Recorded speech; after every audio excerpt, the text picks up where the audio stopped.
Bem-vindos a mais um episódio. Hoje vocês vão conhecer o Gerson Brand, brasileiro engenheiro em CFD na Team Lotus. Ele respondeu algumas perguntas que vocês mandaram a semana passada. Então confira. Para que todos conheçam um pouco mais sobre você, conta pra gente onde foi que você começou, por que seguiu essa carreira e se tem um plano maior para isso. Bom, eu sou brasileiro também, sou natural de Santa Catarina. Eu sempre fui viciado em Fórmula 1 desde criança, assistindo Ayrton Senna. Por um tempo eu gostaria de ser piloto, eu tive a ideia de ser piloto também, mas aí quando você chega nos 12 anos você não fez nada ainda. Eu percebi que já estava ficando velho e não tinha previsão de começar. Então, como eu ia bem em matemática, aquela coisa, eu decidi que eu queria fazer engenharia e trabalhar com competição. Aí eu mais ou menos que segui um plano, eu fiz um segundo grau técnico em mecânica. Aí consegui ir eu consegui estudar na USP São Carlos, onde tem dois projetos que são muito fortes. Um projeto naquela época que era o projeto Mini Baja, que é um projeto de competição estudantil, um projeto de competição de engenharia entre alunos, entre estudantes. Então os estudantes projetam um carro e competem entre si. E eu sabia que era muito forte lá, então eu tentei ir para lá. Aí lá também eu me envolvi muito em aerodinâmica, no túnel de vento, então eu comecei a fazer muitos projetos nessa área. Quando eu me formei, eu decidi começar um doutorado lá, mas ao mesmo tempo eu comecei a trabalhar. Aí eu fui, em 2008, 3 anos atrás, eu consegui um emprego. Bom, nessa época eu já mandava currículo para a Fórmula 1, mas não recebia nada, nenhuma resposta. Aí eu decidi tentar qualquer coisa na Inglaterra, então eu consegui um outro emprego numa outra área, mudei para a Inglaterra em 2008 e há 1 ano e meio consegui um emprego como engenheiro de CFD aqui na Lotus, no departamento de aerodinâmica do Team Lotus. Mas essa parte de CFD aerodinâmica, desde que você começou na faculdade, você já tinha uma tendência? Você falou que começou como piloto e depois desistiu e tal? Não, eu nunca comecei como piloto, eu tinha ideia, eu gostaria de ser piloto, porque eu gostava. Não, eu sempre gostei muito de aerodinâmica, eu lia revistas sobre aerodinâmica, aquela coisa, mas até eu entrar na faculdade eu nunca tinha ouvido falar de CFD. Mas quando você entrou na faculdade, você falou que tinha ido para o departamento de competição de engenharia. Já naquela área tinha aerodinâmica? Não, nos projetos de estudantis não tem nada de aerodinâmica, é só mecânica mesmo, tanto que eu trabalhava com freio a maior parte do tempo. Entendi. Então vamos partir para o CFD. O CFD é uma das partes mais complicadas da Fórmula 1, pois não é matemática exata. Como vocês fazem para aproximar os resultados à realidade? Então, funciona mais ou menos assim.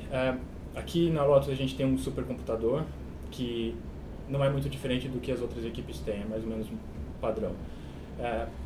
Imagina se eu tiver um problema muito simples, eu quiser analisar um escoamento em torno de uma caneta, por exemplo, e eu puder utilizar esse supercomputador, eu posso aplicar um grau de detalhamento muito alto à minha simulação.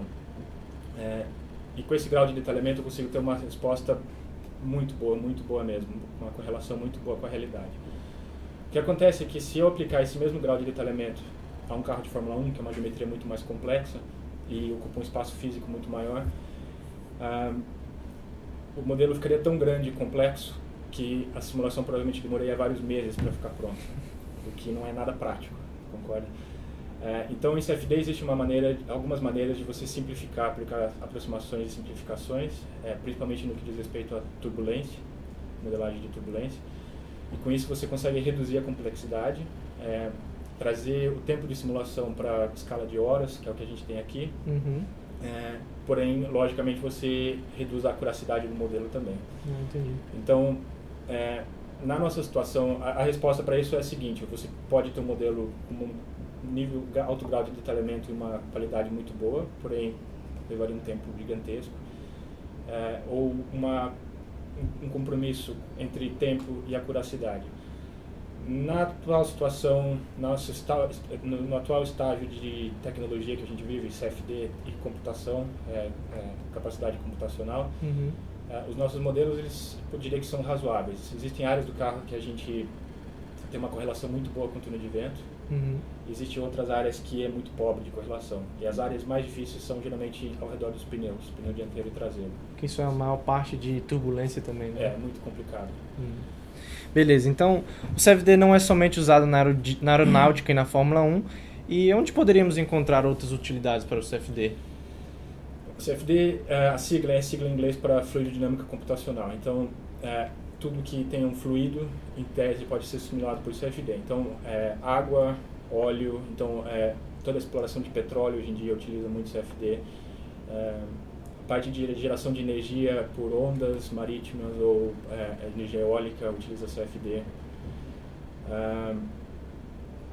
Inclusive os motores na Fórmula 1 eles também usam um certo tipo de CFD para todo o fluido, né, de água e ar dentro Todos do os motor. motores podem ser simulados, os fornecedores geralmente têm modelos, a gente não faz aqui, mas os fornecedores de motores têm modelos desde a admissão até o escapamento. É uma área muito interessante. Sabemos que muitas horas são gastas em túneis de vento devido à complexidade de fazer os carros no túnel de vento. Digamos que para o CFD essa carga horária é a mesma ou é dobrada por ser mais prático e barato? Essa é uma pergunta difícil pelo seguinte, no atual regulamento da Fórmula 1 existe um limite de utilização de CFD mais aerodinâmica por equipe, certo? Uhum. O cálculo é feito, existe uma fórmula e o cálculo é feito baseado no número de teraflops em CFD, que são operações por segundo, a quantidade de operações por segundo, e o número de horas de túnel de vento. Então, cada equipe utiliza uma proporção diferente de CFD e o túnel de vento. E seria difícil mensurar quanto... Obviamente, a gente tem um cluster que opera 24 horas por dia, 7 dias por semana. A gente, aqui na Lotus, a maioria das equipes possui um túnel de vento operando 24 horas por dia, 7 dias por semana. Então, eu poderia dizer, nesse sentido é equivalente, mas por trás disso, existe todas as pessoas preparando os modelos, no caso de túnel de vento, construindo as peças que vão para o túnel. Então, é uma situação muito diferente. O que acontece é que os custos envolvidos no túnel de vento são muito altos pela produção de peças. O custo de operação é muito alto, para começar, gasta muita energia, enfim, e a produção de peças de carbono, prototipagem rápida, é muito caro também. Se você colocar nesse contexto, o CFD é muito mais barato, porque você trabalha com peças que não existem, são só desenhos, são só simulações em computador. E a constância de troca de peça no CFD é muito mais, digamos assim, o número é bem maior que no túnel de vento, lógico, você tem que produzir as peças, no CFD você só pode... Não, é mais ou menos a mesma coisa, porque a nossa equipe de CFD é menor, então nós temos condições de produzir menos simulações. Mas em CFD é muito dependente do tempo de solução. Então a solução demora várias horas, então você é limitado, não adianta você colocar 100 diferentes geometrias no cluster em um dia, porque apenas 6 ou 7 ou 8 ficaram prontas. Então em CFD a gente tende a gastar mais tempo rodando menos peças, mas olhando mais o que está acontecendo e tentando entender. E aí, várias vezes, CFD é capaz de direcionar os testes em túnel de vento. sei, para correlacionar. Por essa tendência, é isso. Então, para terminar aqui com a entrevista, o que você diria aos brasileiros que estão fazendo engenharia no Brasil e que gostariam de seguir uma carreira ou de engenharia ou de aerodinâmica dentro da Fórmula 1, que é o desejo de muitos engenheiros no Brasil? Bom, o automobilismo no Brasil está num momento complicado, e principalmente em termos de engenharia. Então, se você pegar as principais categorias, Stock Car, a engenharia muito limitado. É muito limitado. Fórmula 3 é uma categoria muito melhor, mas está uma categoria ainda base, mas está muito fraca, poucas equipes, o pessoal tendo problemas financeiros, e a gente não tem mais categorias Fórmula de base, Fórmula Ford, Fórmula Chevrolet, aquela coisa.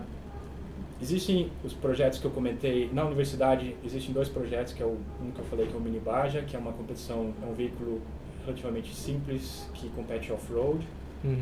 E é muito legal quando o aluno entra na faculdade para ter a primeira experiência prática, sangrando freio, montando o sistema de direção, entendendo como funciona aquela coisa. E aí, no estágio um pouco mais avançado, existe um outro projeto chamado Fórmula SAE, que o objetivo dos alunos é construir um veículo com um motor de até 600 cilindradas, então é um carro do tipo Fórmula, mas a competição é totalmente baseada em engenharia. Então, logicamente tem o fator piloto, mas a competição é toda em torno da engenharia. Existe competição de design, aí aspectos da dinâmica do veículo são avaliados, os custos do veículo são avaliados, E assim, eu posso te dizer, aqui no Brasil existe essa competição, uma competição que ainda é pequena, a gente está entre 15 ou 20 carros por ano. Aqui na Inglaterra, próximo de 100 carros. E dos meus colegas de trabalho aqui, a grande maioria fez Fórmula E, aqui na Inglaterra chamada de Fórmula E Student, fez em algum momento. E é uma experiência que você coloca no currículo e conta muito aqui. Conta muito. E aí um outro aspecto, bom, esse seria o primeiro aspecto. Um outro aspecto que está muito complicado aqui na Inglaterra é visto para trabalhar. Então, se você não tem cidadania europeia pela família e você vai depender do visto, invista muito em qualificação. É muito difícil conseguir. Porque você vai ajudar bastante na hora de aplicar para um visto. Beleza, então. Isso aí. Valeu.